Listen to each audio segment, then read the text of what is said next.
ವಾಗಿ 10-11 ದಿವಸದಿಂದ ಉಪವಾಸವನ್ನು ಕೈಗೊಂಡಿದ್ದಾರೆ. ಅವರ ಉಪವಾಸದ ಒಂದು ಅನುಭವವನ್ನು ಹಂಚಿಕೊಳ್ತಾ ಇದ್ದಾರೆ.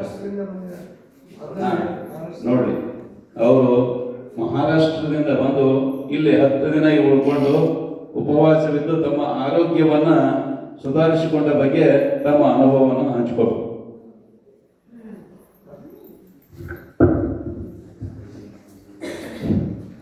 ಓಂ ಶ್ರೀ ಗುರು ಬಸವಲಿಂಗಾಯ ನಮಃ. ಹಲೋ. ಓಂ ಶ್ರೀ ಗುರು ಬಸವಲಿಂಗಾಯ ನಮಃ.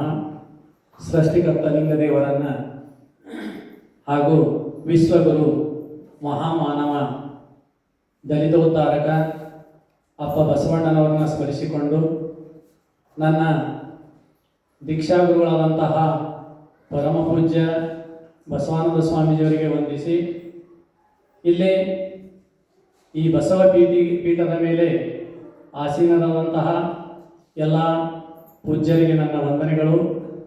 ಅದೇ ರೀತಿಯಾಗಿ ಈ ಬಸವ ಪೀಠದ ಮುಂದೆ ಆಸೀನರಾದಂಥ ಎಲ್ಲ ಶರಣ ತಂದೆ ತಾಯಿಗಳಿಗೆ ನನ್ನ ಶರಣಾರ್ಥಿಗಳು.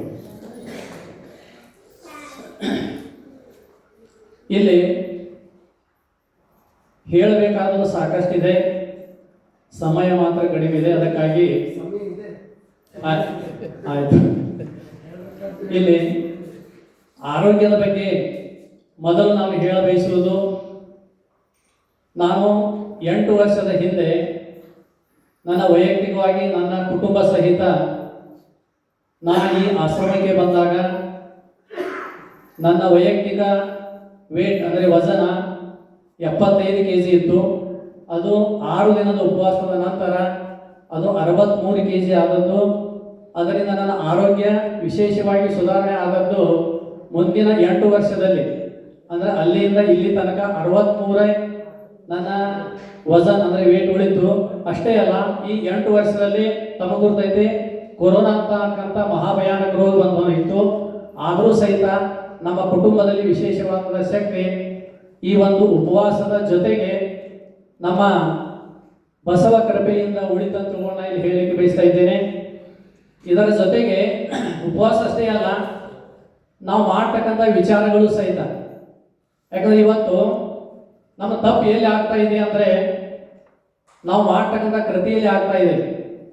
ಏನು ತಪ್ಪು ಮಾಡ್ತೀವೋ, ನಾವು ಮಾಡುವುದೆಲ್ಲ ನಮ್ಮ ಮಕ್ಕಳ ಸಲುವಾಗಿ ಮಾಡ್ತೇವೆ. ಆದರೆ ಮಕ್ಕಳ ಮುಂದೆ ನಾವು ನಮ್ಮ ಆದರ್ಶವನ್ನು ನಾವು ಪ್ರದರ್ಶನ ಮಾಡುವುದಿಲ್ಲ. ಯಾಕಂದ್ರೆ ನಿಮಗೆ ಗೊತ್ತೈತಾರೆ, ಎಲ್ಲ ಮಕ್ಕಳು ಕಲಿದು ಹೆಂಗರೆ ಅನುಕರಣೆ ಇರ್ತೈತಿ. ನಾವು ಏನು ಮಾಡ್ತೀವಿ ಅದನ್ನು ಮಕ್ಕಳು ಮಾಡ್ತಿರ್ತಾವೆ. ನಾವು ಸಣ್ಣವರಿದ್ದಾಗ ಅಂಗಡಿಯಾಗಿ ನಾವು ತಂಬಾಕು ಚೀಟಿ, ಯಾಕಂದ್ರೆ ನಮ್ಮ ಕಡೆ ತಂಬಾಕು ತಿಂತಾರೆ, ತಂಬಾಕು ಚೀಟಿ ತರಿಸ್ಬೇಕಾದ್ರೂ ನಾವು ಸಣ್ಣವರಿದ್ದಾಗ ಮಕ್ಕಳ ಕಡೆಯಿಂದ ಯಾರೂ ತರಿಸ್ತಿದ್ದಿಲ್ಲ. ಆದರೆ ಇವತ್ತು ದಾರುದ ಬಾಟ್ಲಿ ಸಹಿತ ಮಕ್ಕಳ ಕಡೆಯಿಂದ ತರಿಸ್ತಾರೋ. ಅಂದ್ರೆ ಇದರ ಅರ್ಥ ಮೊದಲು ನಾವು ಬದಲಾಗಬೇಕು, ಅಂದರೆ ಮಕ್ಕಳು ಬದಲಾಗ್ತಾರೋ. ಯಾಕಂದ್ರೆ ನಮ್ಮ ಆಸ್ತಿ ಮಕ್ಕಳು. ನೋಡಿ, ನೀವೆಲ್ಲರೂ ಯಾರು ಸಲುವಾಗಿ ಮಾಡ್ತೀರಿ? ಇಷ್ಟೆಲ್ಲ ಆಸ್ತಿ ಗಳಿಸ್ತೀರಿ, ಏನೇನೋ ಮಾಡ್ತೀರಿ. ಯಾರು ಸಲುವಾಗಿ ಮಾಡ್ತೀರಿ? ಮಕ್ಕಳ ಸಲುವಾಗಿ ಮಾಡ್ತೀರಿ. ಅಂದ್ರೆ ಆ ಮಕ್ಕಳನ್ನು ಬೆಳೆಸ್ಬೇಕಾದ್ರೆ ನಾವು ಏನು ಮಾಡಬೇಕು? ನಾವು ಸಣ್ಣವರಾಗಬೇಕು. ಅಂದ್ರೆ ಹೆಂಗೆ ಸಣ್ಣವರಾಗಬೇಕ್ರಿ? ನಮ್ಮನ್ನು ನೋಡಿ ಮಕ್ಕಳು ಕಲಿಬೇಕು. ಸಾದಾ ಒಂದು ಉದಾಹರಣೆ ರೀ, ಮನೆಯೊಳಗೆ ಲೈಟ್ ನಿರಂತರವಾಗಿ ಉರಿದಿರ್ತಾವೆ. ನಾ ಇಲ್ಲಿ ಆಶ್ರಮದಾಗ ಬಂದ್ಗಳಿಗೂ ನೋಡಿದ್ರೆ ಆ ಲೈಟ್ ಬಂದ್ ಮಾಡಿದ್ರೆ ಸಣ್ಣ ಮಕ್ಕಳು ನೋಡಿದ್ರೆ ಒಂದು 8 ದಿವಸ ನೋಡಿದ್ವು ಅಂದ್ರೆ ತಮ್ಮಿಂದ ತಾವ ಮಕ್ಕಳು ಬಟನ್ ಬಂದ್ ಮಾಡ್ತಾವೆ. ಅಷ್ಟೇ ಅಲ್ಲದೆ ನಮ್ಮ ಆರೋಗ್ಯದ ಬಗ್ಗೆ, ಯಾಕಂದ್ರೆ ನಾವು ತಿಂತಕ್ಕಂಥ ಆಹಾರ, ನಾವು ಮಾಡ್ತಕ್ಕಂಥ ಕೃತಿ. ಯಾಕಂದ್ರೆ ಮುಂಜಾನೆ ಎದ್ರಲ್ಲಿ ನಮ್ಮ ಅಪ್ಪವ್ರು ಹೇಳಿದ್ರು, ಲಿಂಗ ಪೂಜೆ ಎಲ್ಲರೂ ಮಾಡ್ತಾ ಇದ್ದಾರೆ. ಲಿಂಗ ಪೂಜೆಯಿಂದ ಆಗ್ತಕ್ಕಂಥ ಒಂದು ವಿಶೇಷವಾದಂಥ ಒಂದು ನಮ್ಮ ಆರೋಗ್ಯ ಸುಧಾರಣೆ. ಯಾಕಂದ್ರೆ ನಮ್ಮ ಶರೀರದ ಪ್ರತಿಯೊಂದು ಅವಯವಗಳು ಲಿಂಗ ಪೂಜೆಯಿಂದ ಬದಲಾಗ್ತಾ ಇವೆ. ಅಂದರೆ ಇದರ ಅರ್ಥ ನಾವು ಪ್ರತಿದಿನ ಮುಂಜಾನೆ ಸ್ನಾನ ಪೂಜಾದಿಗಳು ಆದ ನಂತರ ನಾವು ಲಿಂಗ ಪೂಜೆ ಮಾಡ್ತಾ ಇದ್ದೀವಿ ಅಂದ್ರೆ ನಮ್ಮ ಮಕ್ಕಳು ಸಹಿತ ಲಿಂಗ ಪೂಜೆ ಮಾಡ್ತಾವೆ. ನೋಡಿ, ಸಣ್ಣ ಮಕ್ಕಳು ಸಹಿತರೆ ಅನುಕರಣೆ ಮಾಡ್ತಾವೆ. ಅಂದ್ರೆ ಇದರ ಅರ್ಥ ನಾವು ಮೊದಲು ಏನು ಮಾಡಬೇಕು? ಸಣ್ಣವರಾಗಬೇಕು. ಸಣ್ಣವರಾಗಬೇಕು ಇದರ ಅರ್ಥ ನಾವು ಏನಾರೇ ಮಾಡೋದ್ರಿಂದ ನಮಗೇನು ಅನಿಸ್ತೈತಿ, ಇಷ್ಟು ದೊಡ್ಡವದನಿ, ನಾವೊಬ್ಬ ಉದ್ಯೋಗಪತಿ ಅದನಿ, ಇಲ್ಲ ಒಬ್ಬ ಲೆಕ್ಚರರ್ ಅದನಿ, ನಾ ಇಂಥ ಕೆಲಸ ಯಾಕೆ ಮಾಡೋದು, ಈ ಭಾವನೆ ನಮ್ಮ ಕಡೆಗೆ ತಂದ್ರೆ ನಾವು ನಮ್ಮ ಮಕ್ಕಳನ್ನು ಹಾಳು ಮಾಡ್ತೀವಿ. ಅಂದ್ರೆ ಇದರ ಅರ್ಥ ನಾವು ನಮ್ಮಲ್ಲಿ ಕುಟುಂಬದ ಜೊತೆಗೆ ಹೊರಗೆ ಬಂದಾಗಲೂ ಸಹಿತ, ಅಂದರೆ ಹೊರಗಡೆ ಬಂದಾಗಲೂ ಸಹಿತ ನಮ್ಮ ಈ ಒಂದು ವಿಚಾರ ಇದು ಆಚರಣೆಯಲ್ಲಿರಬೇಕು, ಅಂದ್ರೆ ಕೃತಿಯಲ್ಲಿರಬೇಕು. ಅಂದ್ರೆ ನಾವು ಈ ಕೃತಿ ಮಾಡ್ತಾ ಹೋದೀವಂದ್ರೆ ನಮ್ಮ ಆರೋಗ್ಯ ಸಹಜವಾಗಿ ಸುಧಾರಣೆ ಆಗೋದು ಅಷ್ಟೇ ಅಲ್ಲ, ನಮ್ಮ ಕುಟುಂಬದಲ್ಲಿರ್ತಕ್ಕಂಥ ಮಕ್ಕಳು ಸಹಿತ ಭವಿಷ್ಯದಲ್ಲಿ ಒಳ್ಳೆಯ ನಾಗರಿಕರಾಗಲಿಕ್ಕೆ ಸಾಧ್ಯ ಇದೆ. ಅಂದ್ರೆ ಈ ಮಕ್ಕಳ ಸಲ ನಾವು ಏನು ಮಾಡಬೇಕು ಅನ್ನೋದನ್ನ ಒಂದೆರಡು ಉದಾಹರಣೆ ಮೇಲೆ ನಿಮಗೆ ಹೇಳಿನಿ. ಇದರ ಜೊತೆಗೆ ನಾನು ಉಪವಾಸ ಅಷ್ಟೇ ಮಾಡಿಲ್ಲ, ಅದರ ಜೊತೆಗೆ ನಾನೊಬ್ಬ ಶಿಕ್ಷಕಿದ್ದರೂ ಸಹಿತ ನಾನು ನನ್ನ ಹೊಲದಲ್ಲಿ ಸಿರಿಧಾನ್ಯಗಳನ್ನು ಬೆಳೆದೆ. ಈ 8 ವರ್ಷದ ಹಿಂದೆ ಆ ಸಿರಿಧಾನ್ಯಗಳನ್ನು ಬೆಳೆದು ಇಲ್ಲಿ ತನಕ ನಾವು ವೈಯಕ್ತಿಕವಾಗಿ ನಮ್ಮ ಕುಟುಂಬದಲ್ಲಿ ಅದನ್ನು ಉಪಯೋಗ ಮಾಡ್ತಾ ಇದ್ದೇನೆ. ಇದರಿಂದ ನಮ್ಮನ್ನು ನೋಡಿ ಅನೇಕ ವ್ಯಕ್ತಿಗಳು, ಅಂದ್ರೆ ನಮ್ಮ ಊರಲ್ಲಿ ಇರ್ಬೋದು ಅಥವಾ ಹೊರಗಡೆ ಇರ್ಬೋದು, ಅವರು ಸಹಿತ ಇದನ್ನ ವಿಚಾರ ಅನುಕರಣೆ ಮಾಡ್ಯಾರೋ. ಅದರ ಜೊತೆಗೆ ನಮ್ಮ ಕೃಷಿಯಲ್ಲಿ, ಅಂದ್ರೆ ನಾವು ಸಹಿತ ರೈತರ ಮಕ್ಕಳು, ನಾ ಶಿಕ್ಷಕ ಆಗಿದ್ರು ಸಹಿತ ನಾ ಕಾಲೇಜಿನಿಂದ ಬಂದ ನಂತರ ಇರುವುದು ನಮ್ಮದು ಹೊಲದಲ್ಲೇ. ಅಂದ್ರೆ ನಮ್ಮ ಹೊಲದಲ್ಲಿ ಸಹಿತ ನಾನು ಅನೇಕ ನನ್ನ ವೈಯಕ್ತಿಕ ವಿಚಾರದ ಆಧಾರದ ಮೇಲಿಂದ ಬದಲಾವಣೆ ಮಾಡಲಿಕ್ಕೆ ನಾವು ಪ್ರಯತ್ನ ಮಾಡಿ. ಅದರೊಳಗೆ ಒಂದು ಉದಾಹರಣೆ ಹೇಳ್ತೇವೆ. ನಮ್ಮಲ್ಲಿ ಹೆಚ್ಚು ಗೋಧಿ ಬೆಳೀತಾರೆ. ಆ ಗೋಧಿ ಬೆಳೆದ ನಂತರ ಆ ಹುಲ್ಲನ್ನು ಎಲ್ಲರೂ ಸುಡ್ತಿದ್ರು, ಕಡ್ಡಿ ಕೊಟ್ಟು ಒಯ್ಯುತ್ತಿದ್ರು, ಸುಟ್ಟು ಕರಿ ನಾನಂತರ ಪಲ್ಟಿ ಹೊಡಿತಿದ್ರು.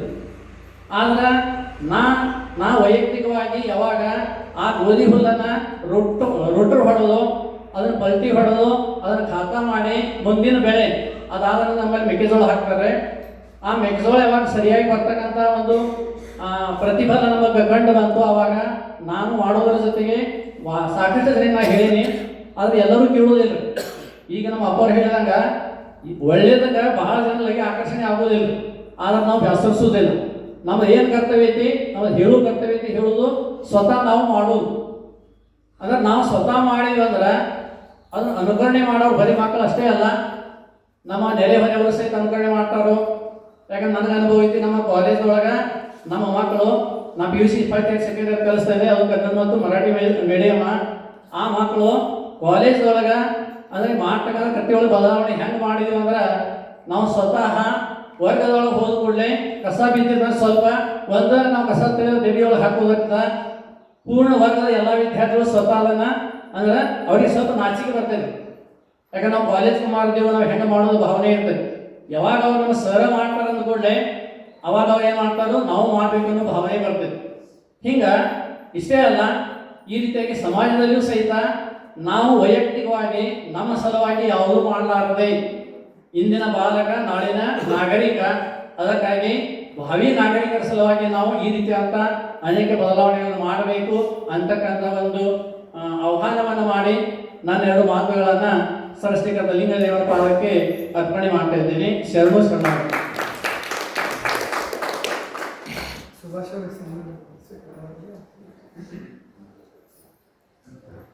ತಮ್ಮ